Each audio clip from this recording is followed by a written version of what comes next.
Assalamualaikum warahmatullahi wabarakatuh. Alhamdulillahi rabbil alamin. Lahu ni'matu wa lahul fadlu wa lahul thana'ul hasan.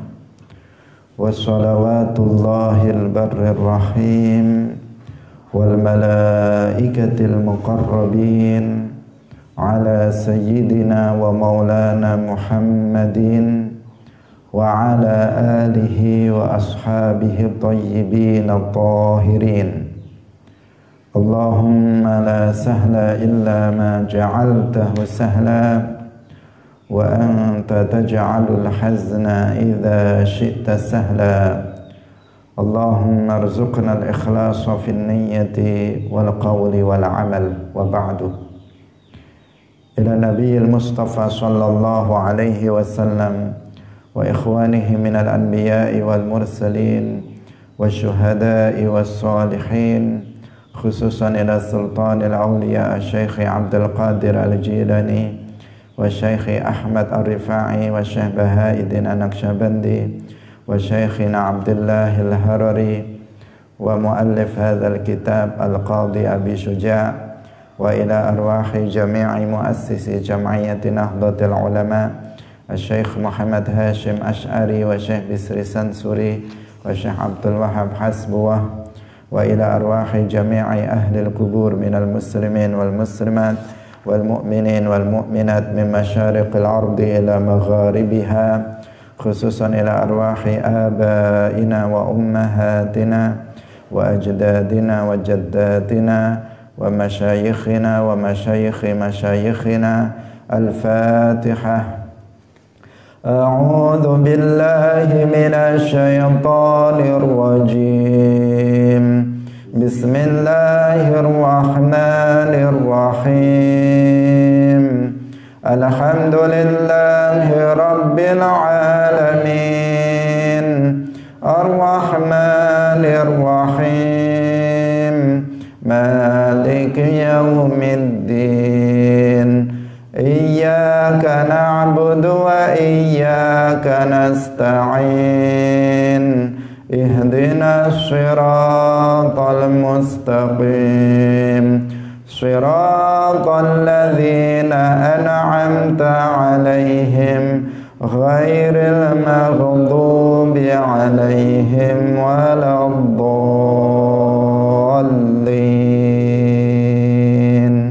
Amin. Hadirin hadirat kaum muslimin muslimat, pemirsa Madu TV rahimakumullah. Alhamdulillah, puji syukur marilah kita sampaikan kepada Allah Subhanahu wa ta'ala. Pagi hari ini Allah Subhanahu wa ta'ala kembali melimpahkan nikmat-nikmatnya kepada kita semuanya, terutama nikmat iman, nikmat taufik, sehingga dengan nikmat tersebut kita hadir dalam majelis Ilmuddin pada pagi hari ini. Semoga Allah Subhanahu wa ta'ala memberikan ilmu yang bermanfaat, memahamkan kita ilmu-ilmu agama. Amin ya rabbal alamin.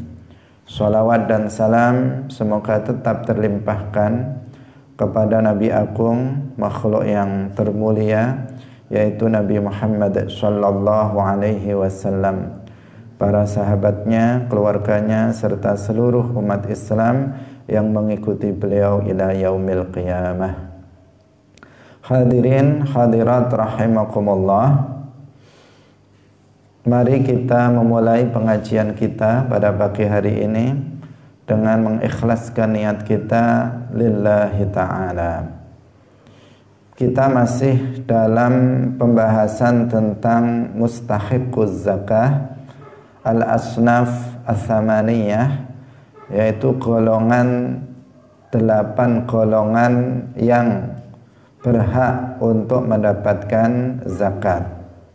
Yang 8 golongan ini telah ada nasnya di dalam Al-Quran, surat At-Taubah ayat 60, innamas shadaqatu lil fuqara'i wal masakini wal 'amilina 'alaiha wal mu'allafati qulubuhum wa fir riqabi wal gharimina wa fi sabilillahi wa ibnis sabil. Jadi sudah ada ketentuannya di dalam Al-Quran tentang orang-orang yang berhak untuk menerima zakat. Selain 8 golongan ini, maka tidak berhak mereka untuk mendapatkan atau mengambil bagian dari zakat. Seseorang yang membayarkan zakatnya kepada selain 8 golongan ini, maka zakatnya juga tidak sah. Telah kita jelaskan sebelumnya 3 golongan dari 8 golongan mustahik zakat, yaitu fakir, miskin, kemudian amil.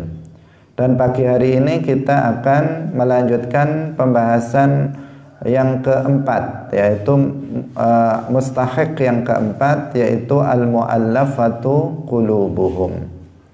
Al-mu'allafah qulubuhum ini terdiri dari empat kelompok.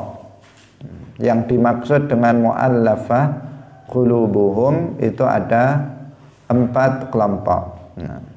Yang pertama, dan ini yang biasanya umum kita sampaikan, bahwa mu'allaf itu adalah orang yang baru masuk Islam dan dia belum kuat Islamnya. Artinya dia belum bisa beradaptasi dengan umat Islam. Dia baru saja masuk Islam, kemudian dia masih merasa asing di tengah-tengah kehidupan masyarakat Islam. Dia belum bisa beradaptasi dengan umat Islam, sehingga dikhawatirkan orang yang seperti ini kemudian niat Islamnya itu lemah, kemudian keluar lagi dari Islam. Dikhawatirkan seperti itu. Maka orang yang baru masuk Islam ini perlu untuk dibantu untuk bisa beradaptasi dengan umat Islam. Yaitu salah satu caranya dengan diberikan zakat. Dengan dia diberi zakat, maka dia akan seolah-olah dia memiliki perasaan pada dirinya bahwa umat Islam itu memperhatikan saya. Saya di dalam Islam ini ternyata diperhatikan oleh umat Islam yang lainnya, sehingga orang yang baru masuk Islam ini lebih cepat beradaptasi dengan umat Islam, sehingga Islamnya menjadi kuat. Ini yang disebut dengan mu'allaf. Tetapi mu'allaf qulubuhum ini tidak hanya yang seperti itu bentuknya. Ini bentuk yang pertama. Gambaran yang pertama dari mu'allaf adalah orang yang baru masuk Islam dan dia belum bisa beradaptasi dengan umat Islam. Masih lemah Islamnya, dikhawatirkan kalau dia tidak segera beradaptasi dengan umat Islam, dia nanti akan tidak kerasan dalam Islam dan kembali meninggalkan Islam. Sekarang gambaran yang kedua dari mu'allaf qulubuhum adalah orang yang baru masuk Islam tetapi Islamnya sudah kuat. Kalau tadi belum kuat yang pertama. Sekarang orang yang baru masuk Islam dan niatnya dalam Islam itu telah kuat, tetapi dia memiliki kedudukan yang tinggi di mata kaumnya. Jadi dia memiliki kedudukan yang tinggi di mata kaumnya.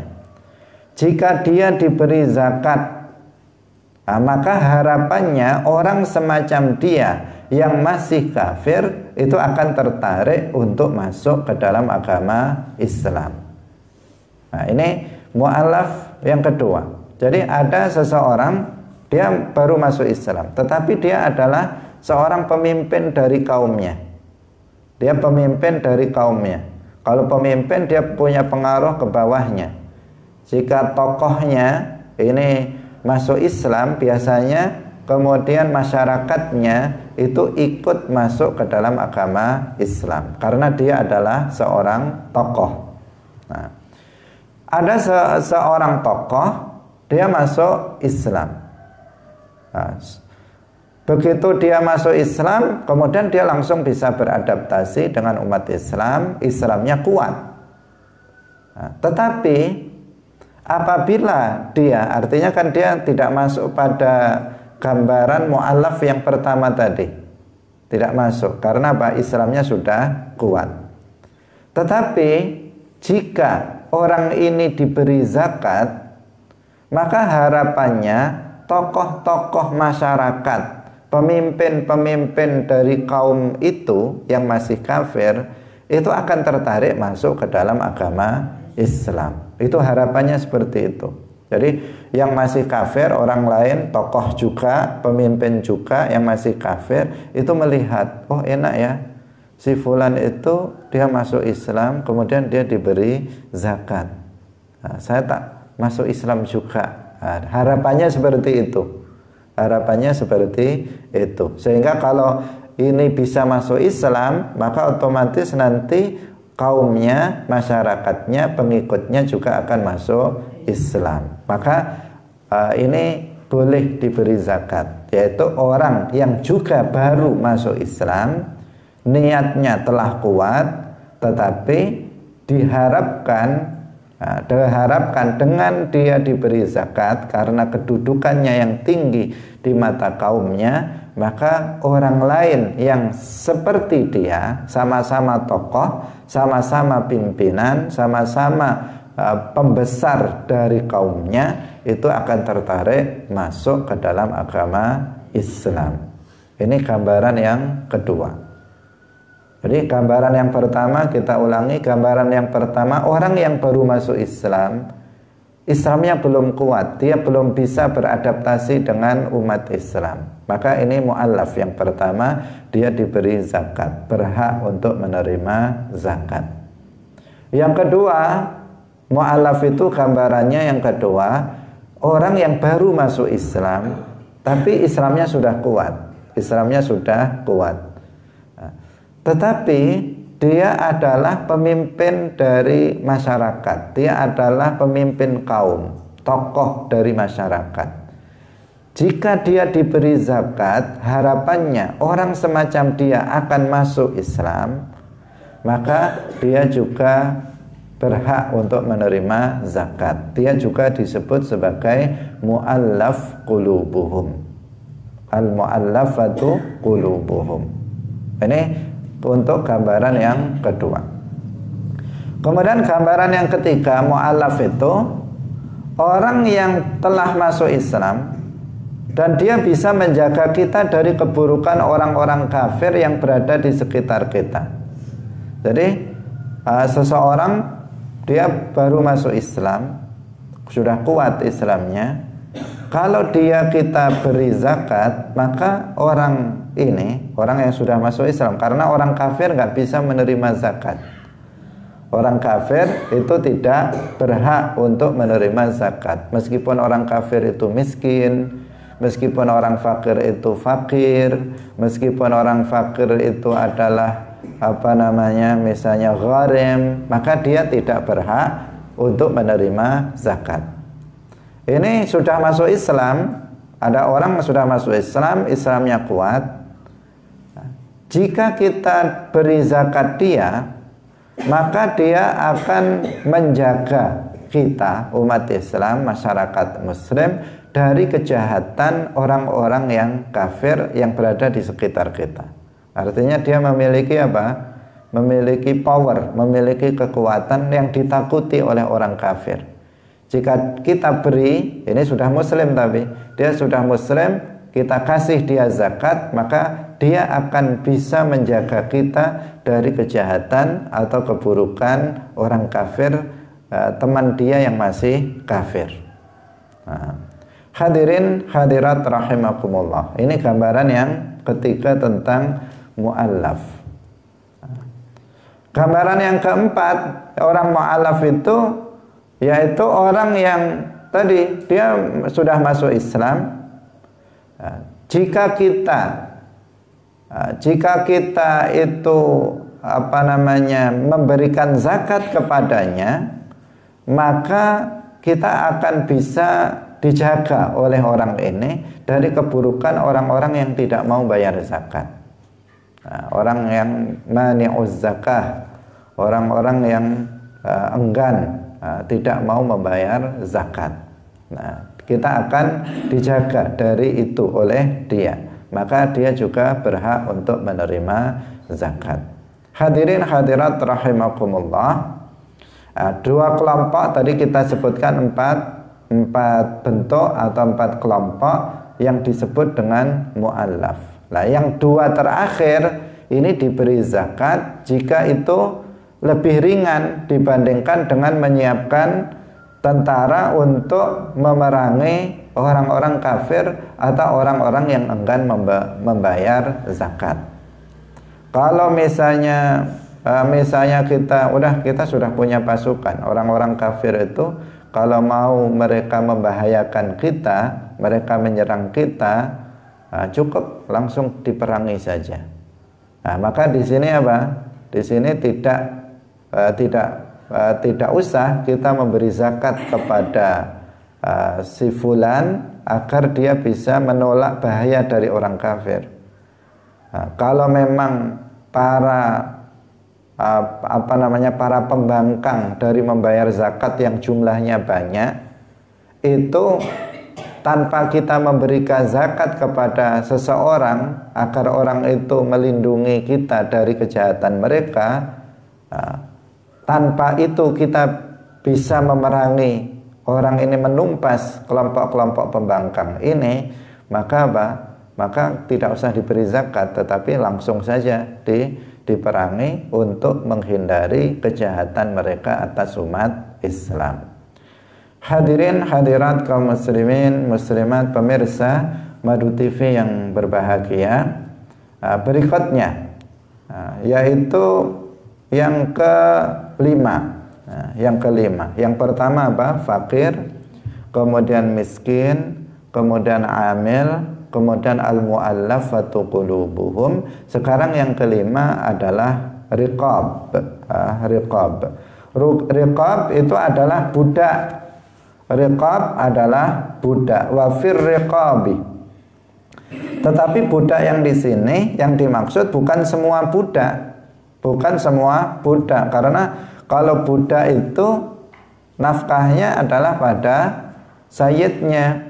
Tetapi budak yang dimaksud dalam mustahik zakat ini adalah budak mukatab. Bukan semua budak, tetapi budak mukatab. Budak mukatab yang melakukan akad kitabah secara sah, itu yang dimaksud. Bukan semua budak. Bukan juga budak mukatab yang nggak sah akad kitabahnya. Tetapi budak mukatab yang telah melakukan akad kitabah secara sah. Bagaimana itu akad kitabah atau budak mukatab itu seperti apa gambarannya? Yaitu apabila si budak itu memiliki terikat dengan perjanjian dengan tuannya. Jika si budak itu mampu untuk membayar sejumlah uang tertentu, maka pemiliknya ini, sayyidnya ini akan memerdekakannya.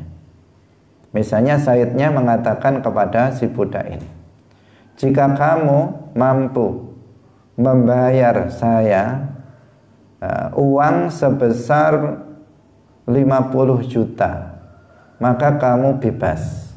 Kamu akan saya merdekakan. Ini namanya apa? Akad kitabah. Si budak akan dimerdekakan apabila si budak mampu membayar sayyidnya itu 50 juta. Kan sulit bagi budak, kan sulit untuk membayar uang sebesar itu. Karena apa? Ya karena dia dia saja dimiliki oleh orang. Bagaimana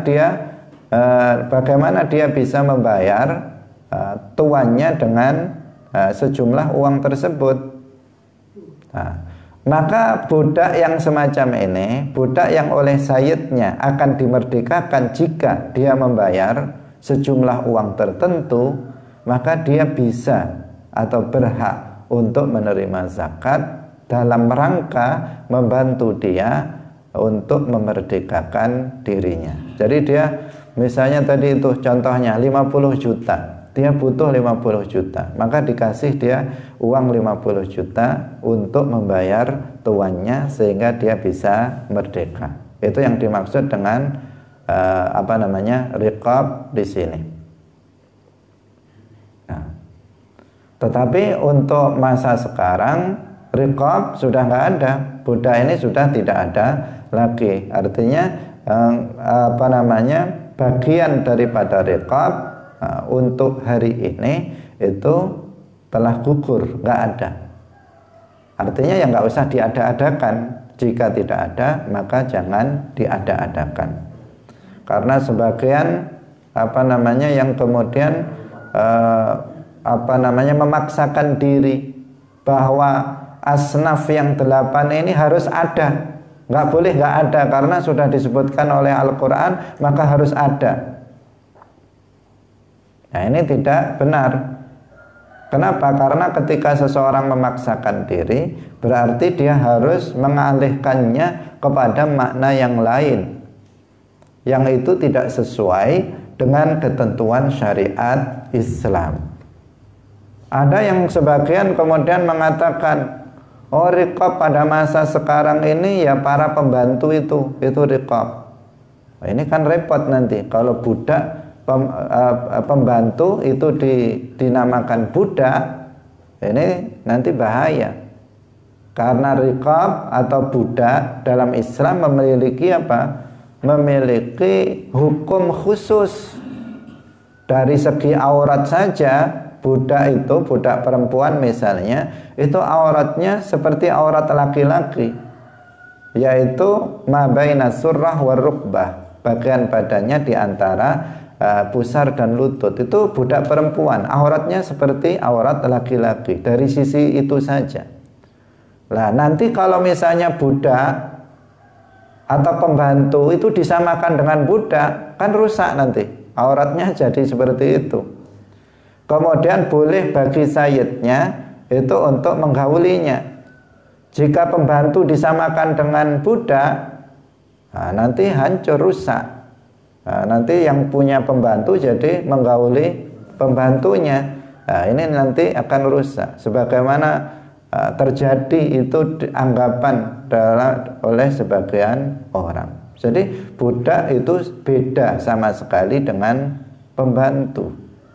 Berbeda sama sekali dengan pembantu. Ini yang perlu untuk ditegaskan. Kalau sekarang ya nggak ada, budak itu sudah nggak ada. Katanya ada di daerah Mauritania, Afrika, tetapi juga sudah sangat jarang dan tidak diperjualbelikan sebagaimana pada masa dahulu. Tetapi tidak adanya itu pada masa sekarang. Pada masa yang akan datang bisa jadi perbudakan itu ada kembali. Karena jika mekanisme untuk istilahnya rekrutmen budak, misalnya untuk terjadinya perbudakan itu mekanismenya ada, maka dimungkinkan untuk ada lagi budak itu. Bukan dihapus, hukumnya bukan dihapus. Bahkan dalam kitab-kitab fikih itu sudah selalu dijelaskan hukum terkait dengan budak ini. Jadi tidak dihapus. Perbudakan di dalam Islam tidak dihapus. Apabila di kemudian hari terjadi perang antara orang Islam dengan orang kafir, dengan perang yang benar, artinya sesuai dengan ketentuan syariat Islam, sesuai dengan konsep jihad yang benar di dalam Islam, maka nanti bisa terjadi perbudakan kembali. Orang-orang kafir yang tertangkap, yang dijadikan sebagai tangkapan itu bisa dijadikan sebagai budak dengan ketentuan-ketentuan tertentu. Nah, sekarang ada sebuah kelompok yang berbahaya, kelompok ISIS di Suriah, di Timur Tengah, yang mereka sangat fatal sekali. Mereka menangkapi orang Islam, dianggap sebagai musuh mereka, kemudian dijadikan sebagai budak.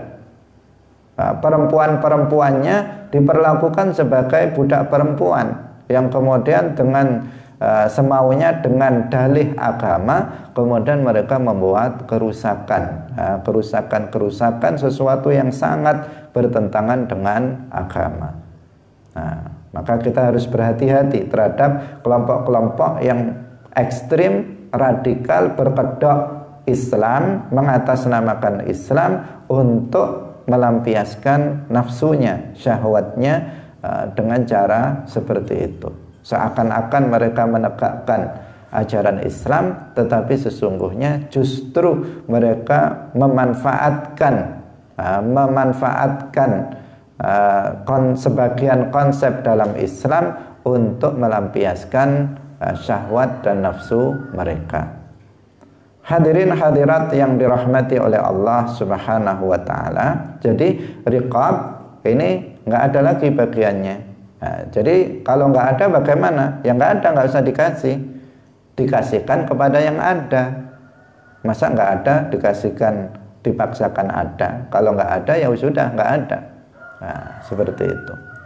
Hadirin hadirat rahimakumullah. Nanti akan dijelaskan oleh muallif bahwa zakat ini diberikan kepada yang ada dari mustahik itu di daerah. Kalau yang nggak ada, maka ya tidak diberikan.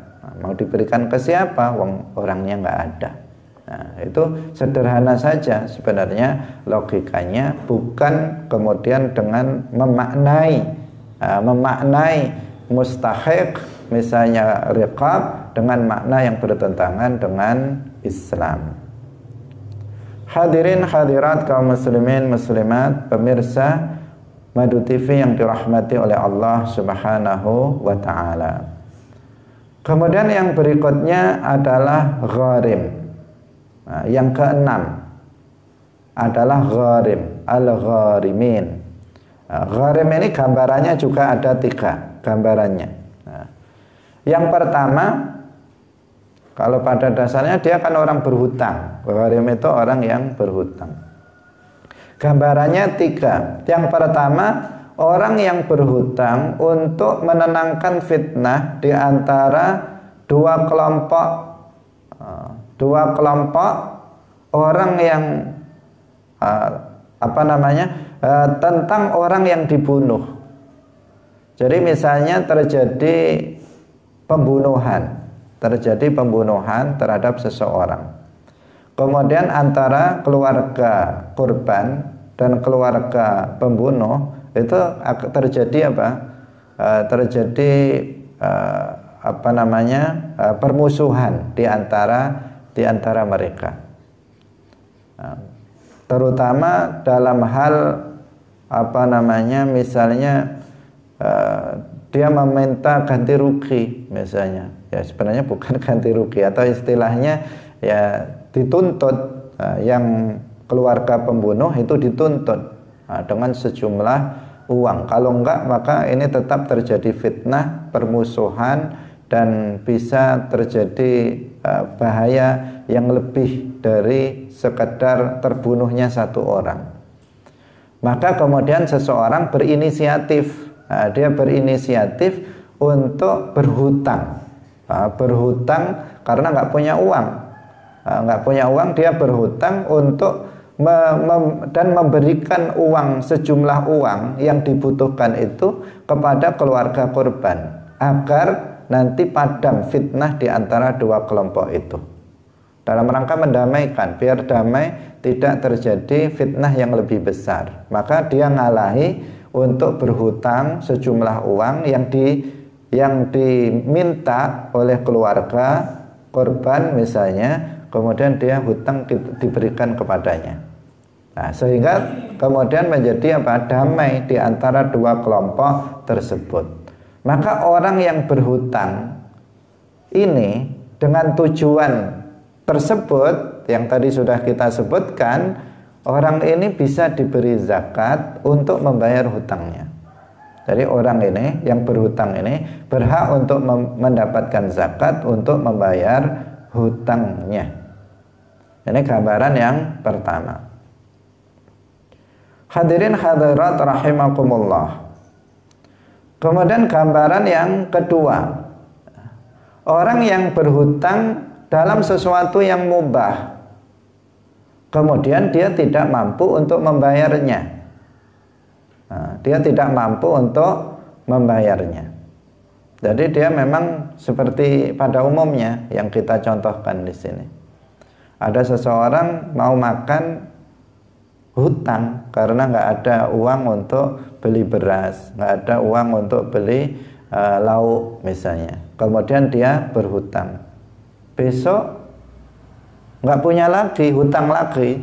Besoknya lagi hutang lagi, sehingga numpuk untuk makan sehari-hari hutang. Orang seperti itu ada. Meskipun sekarang sudah sangat jarang, sudah sangat jarang seperti itu.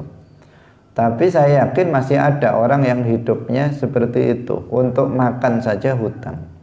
Tapi pemerintah sekarang kan sudah orang miskin diperhatikan, ada bantuan. Sehingga gambaran orang yang parah kayak begini untuk makan saja hutang itu hampir-hampir tidak ada. Kalau dulu mungkin zamannya zaman awal kemerdekaan misalnya, itu banyak orang untuk beli beras saja hutang, itu banyak. Tetapi sekarang kayak nggak ada orang hutang beras, itu kayak nggak ada, kayak dulu. Jadi apa? Kalau seandainya ada untuk beli keperluan dia hutang, untuk beli keperluan rumahnya sudah bocor semua, mau ganti genteng misalnya nggak bisa, kemudian dia hutang uang misalnya, kemudian dia tidak bisa membayar hutangnya itu, maka di sini apa? Dia boleh diberi zakat untuk membayar hutangnya. Tapi syaratnya apa? Hutangnya ini hutang mubah. Hutang mubah itu dengan cara yang halal dan diperuntukkan untuk yang halal. Jadi hutangnya bukan hutang yang riba, yang mengandung unsur riba, juga bukan hutang untuk sesuatu yang haram, untuk ditasarufkan untuk sesuatu yang haram.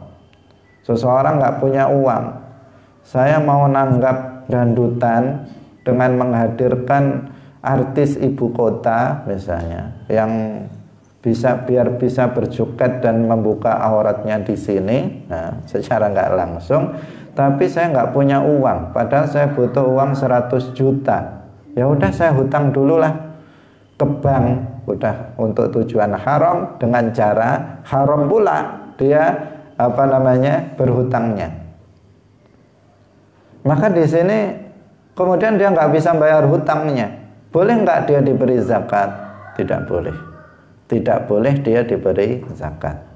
Karena hutang yang dimaksud adalah hutang yang mubah. Hutang yang mubah artinya dengan cara yang halal dan diperuntukkan untuk kebutuhan yang halal juga. Ini dia boleh diberi zakat, tergolong sebagai al-gharim.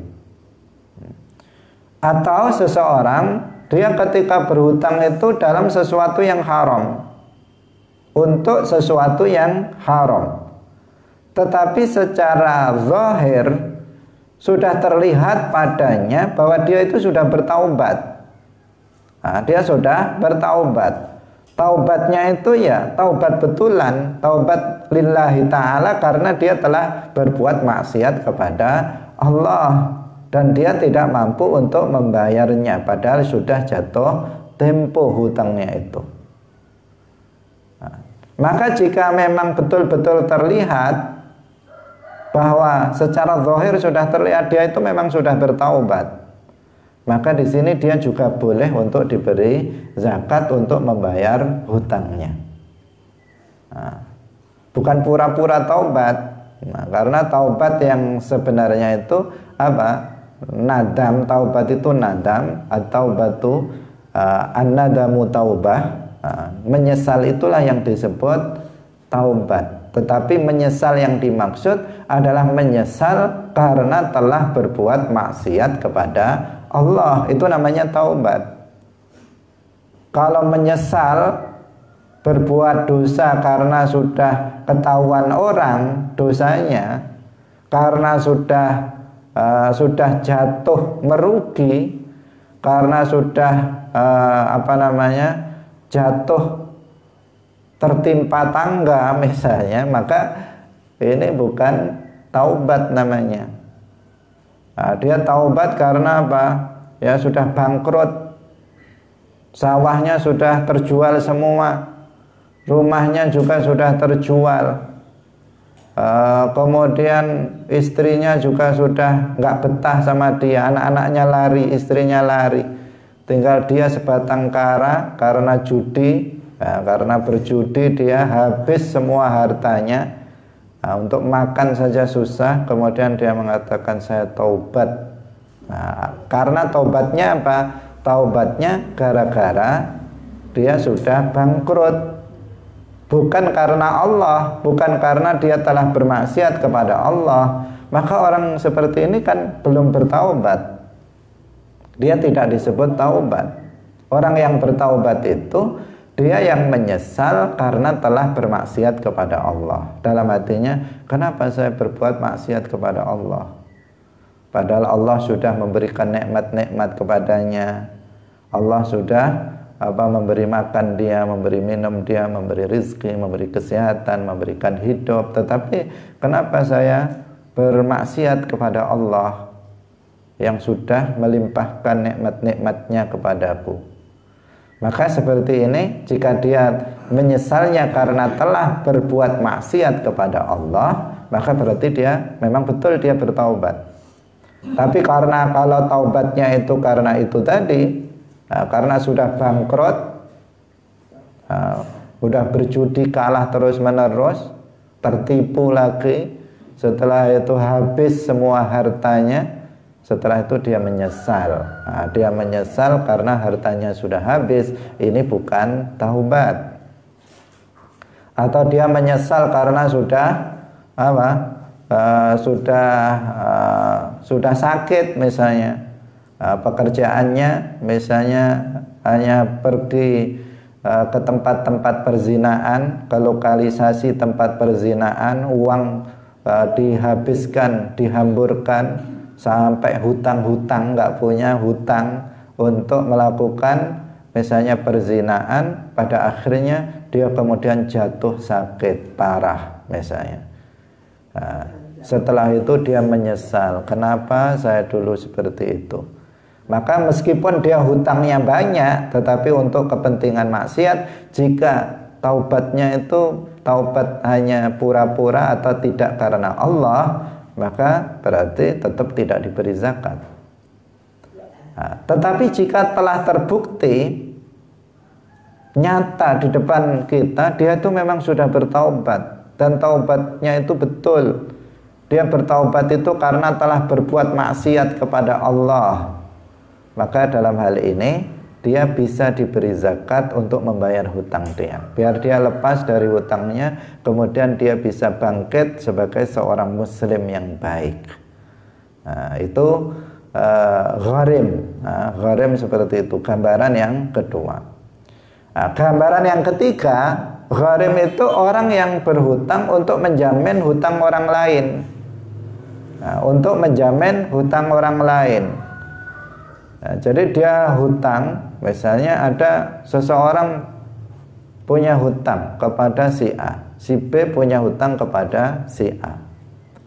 Kemudian si B nggak bisa bayar hutang,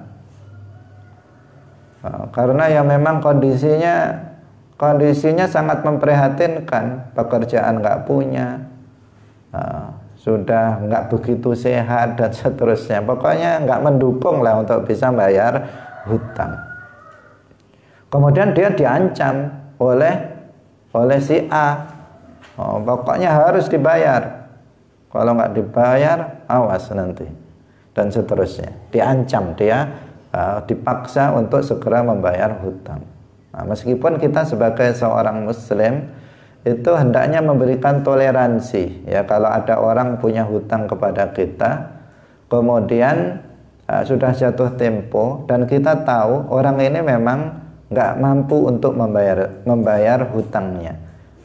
Sifat seorang mukmin yang baik itu apa? Memberikan toleransi. Ya sudah, saya beri waktu lagi. Itu hendaknya seperti itu. Kecuali kalau kita mengetahui orang ini sudah punya uang, udah bisa membayar hutangnya, tapi nggak mau bayar hutang dia memang sifatnya kayak begitu. Nah, kalau kayak begini nggak diberi toleransi tidak masalah. Dipaksa dia untuk membayar hutangnya. Karena apa? Dia mampu untuk membayar hutang. Tetapi kalau kita mengetahui kondisinya, memang dia betul-betul tidak mampu untuk membayar hutangnya, maka kita seharusnya di sini seyogyanya kita memberikan apa? Toleransi. Ya udah, saya beri waktu lagi untuk membayar hutang kamu. Hendaknya seperti itu. Nah, sekarang kita kembali kepada masalah. Ada orang dia nggak mampu membayar hutangnya. Kalau dia mau hutang untuk membayar hutang, udah nggak dipercaya orang lagi. Hutangnya ngelecek. Di mana-mana ada, di sana hutang, di sana hutang, di sana hutang, di sana hutang, di sana hutang. Yang di sini dia sudah ditagih, sudah jatuh tempo, dia harus bayar hutang. Kalau dia harus hutang lagi untuk membayar hutang, udah kepada siapa? Nggak ada orang lagi. Tengok-tengok sudah habis, orang yang semua sudah dihutangi dan orang sudah nggak percaya sama dia. Karena ada orang begini, hutangnya nelecek itu banyak. Nah, neraca itu di semua orang ada, ya, di semua orang ada hutang. Nah, kemudian ada sisi tahu kondisi orang ini. Kemudian dia pun hutang. Nah, dia hutang untuk apa? Menjamin hutang si B kepada si A. Nah, udah dia hutang untuk menjamin hutang dia, untuk membayar hutang si B kepada si A itu. Tetapi dia mengorbankan dirinya untuk berhutang karena dia sendiri juga nggak bisa menghutangi dia untuk membayar hutang. Dia bisanya juga menghutang orang lain untuk membayar hutang orang lain. Tapi dia masih punya modal dipercaya karena hutangnya belum banyak. Sehingga atau dia nggak punya hutang sebelumnya, dia masih dipercaya sehingga dia hutang kepada orang lain untuk menjamin hutang orang lain tersebut. Nah, maka orang yang punya hutang untuk menjamin hutang orang lain itu dia berhak untuk mendapatkan zakat dalam rangka membayar hutang-hutangnya. Jadi diberi berapa? Ya diberi sebanyak yang cukup untuk membayar hutangnya. Nah, seperti itu. Nah, bukan dikasih cuman 2 kilo beras, hutangnya 1 juta dikasih 3 kilo beras. Ya, hutangnya tetap, berasnya habis. Berasnya habis, hutangnya tetap. Jadi dia diberi untuk membayar hutangnya. Kalau hutangnya 1 juta, ya dikasih 1 juta untuk membayar hutang. Jadi dia sudah lepas, tidak lagi menjadi gharim. Nah, seperti itu ketentuannya.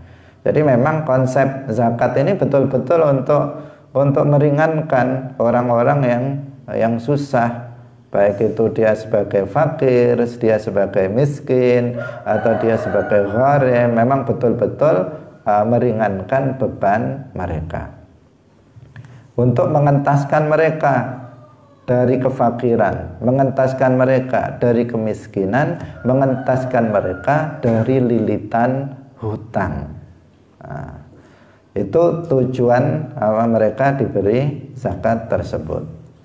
Hadirin hadirat kaum muslimin muslimat, pemirsa Madu TV yang dirahmati oleh Allah Subhanahu wa taala. Sekarang yang ketujuh, mustahik zakat yang ketujuh adalah sabilillah. Sabilillah itu adalah al-ghuzah al-mutatawwi'un, yaitu orang yang berperang secara sukarela. Orang yang mengikuti perang secara sukarela. Dia tidak digaji dan tidak tercatat sebagai orang yang mendapatkan bagian dari harta fai. Jadi bukan tentara bayaran. Kalau tentara Indonesia misalnya itu kan dibayar.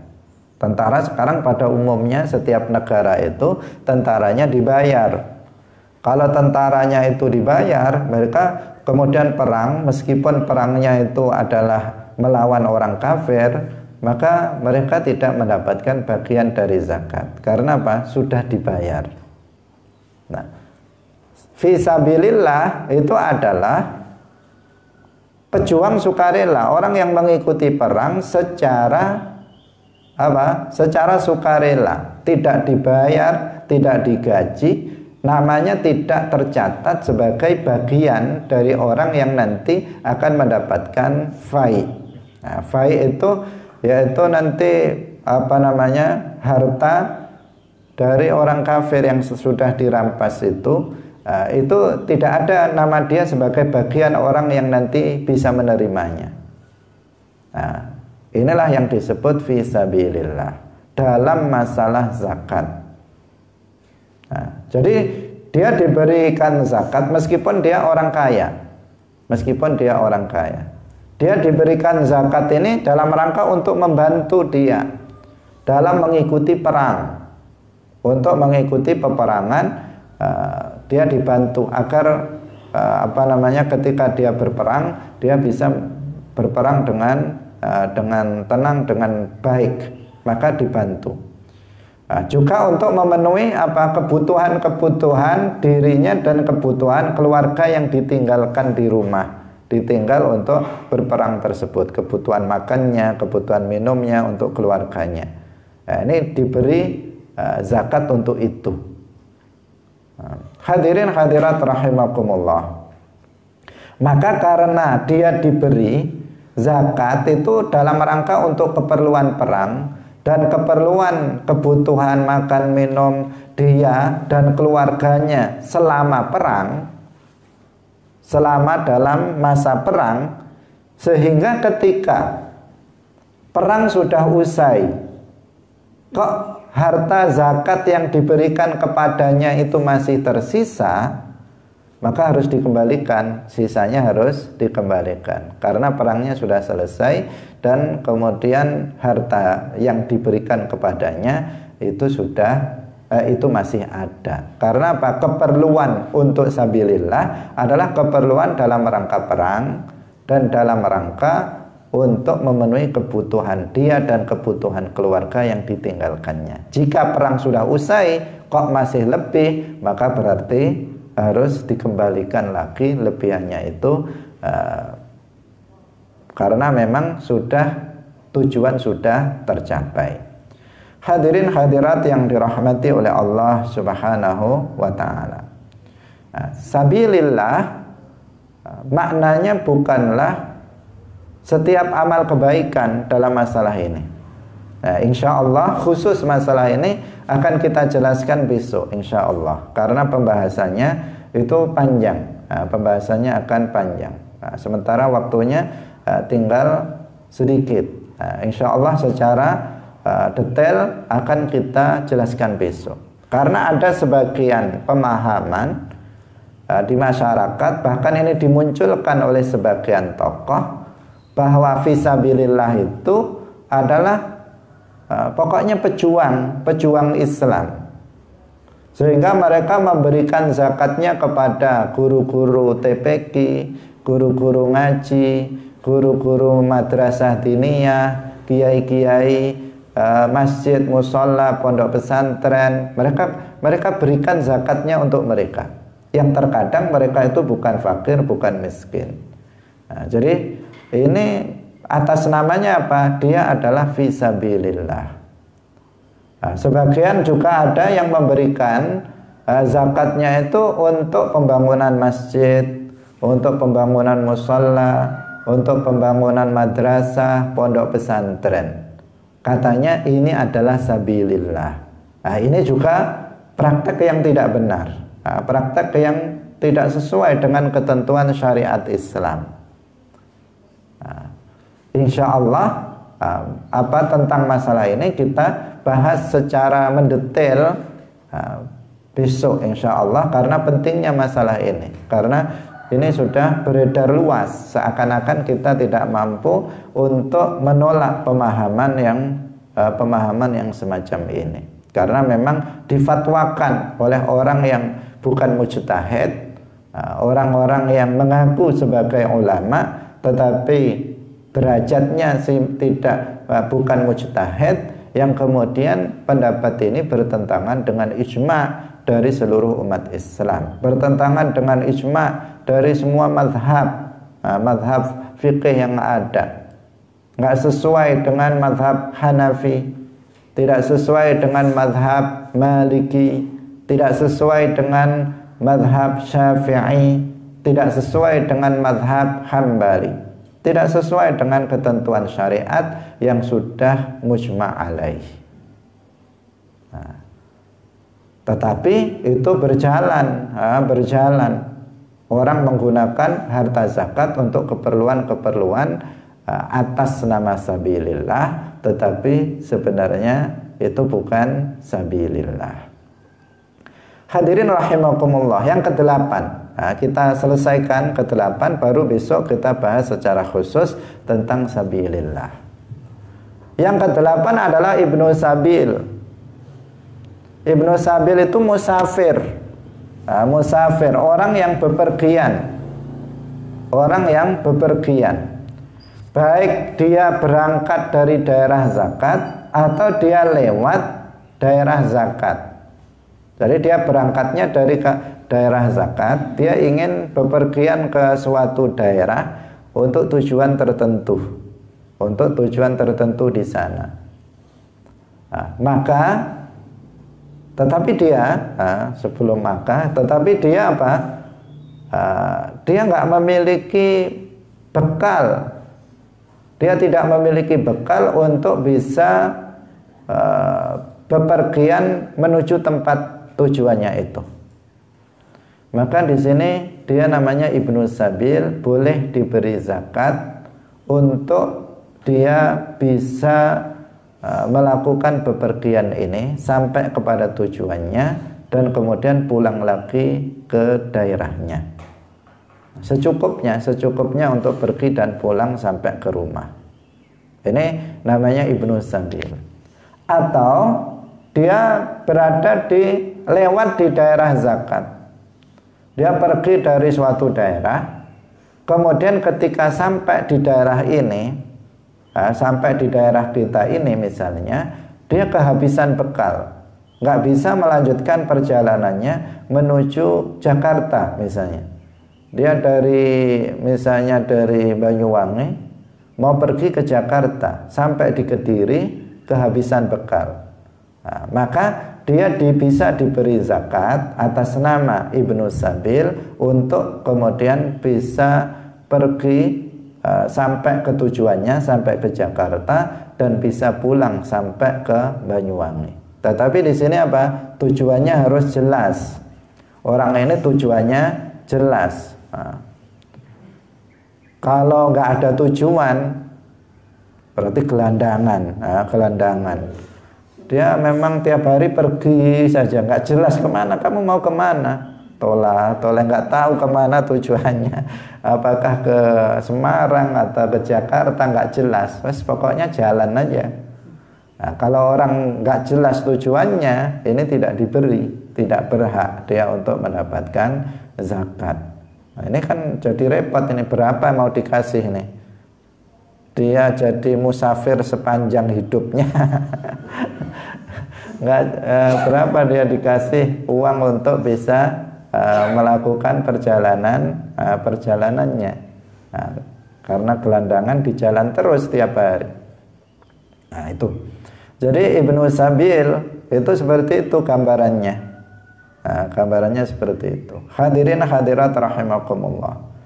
Terus perjalanan itu, tujuan dari perjalanannya itu tidak maksiat, tidak untuk maksiat. Nah, tidak untuk maksiat. Kalau tujuannya itu untuk bermaksiat,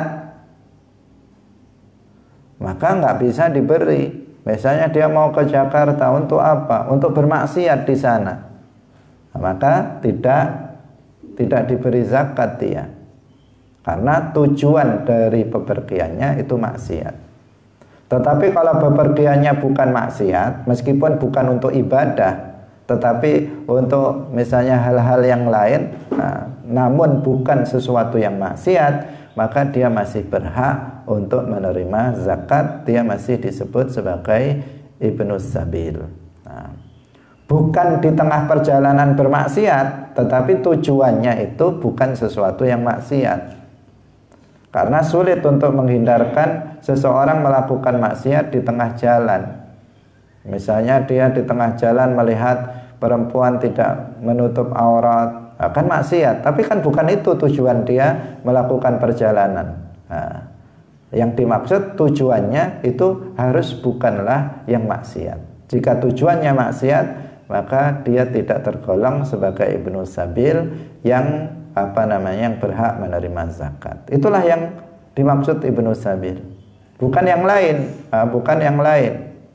Karena sekarang ada yang memaknainya, mengatakan Ibnu Sabil sekarang nggak ada lagi, maka kita adakan, kita ganti maknanya dengan makna yang lain. Apa Ibnu Sabil? Anak jalanan. Ibnu Sabil diartikan anak jalanan. Nah, ini tidak tepat. Ibnu Sabil, Ibnun artinya anak laki-laki, Sabil artinya jalan, berarti anak jalanan. Nah, kemudian dikasihkan untuk anak jalanan yang nggak jelas. Dia bukan hanya dia tidak bepergian, dia tiap hari ada di situ untuk melakukan hal-hal yang justru mengganggu orang di jalan dan seterusnya. Nah, insya Allah lebih lanjut akan kita jelaskan khususnya tentang sabilillah dalam pertemuan berikutnya. Barakallahu fikum wallahu muwaffiq ila aqwamit thariq. Wassalamualaikum warahmatullahi wabarakatuh. La ilaha illallah. Allahumma salli ala sayyidina Muhammad wa ala alihi wa sahbihi wa sallim. Rabbi ghfirli wa liwalidayya wa lil mu'minina wal mu'minat.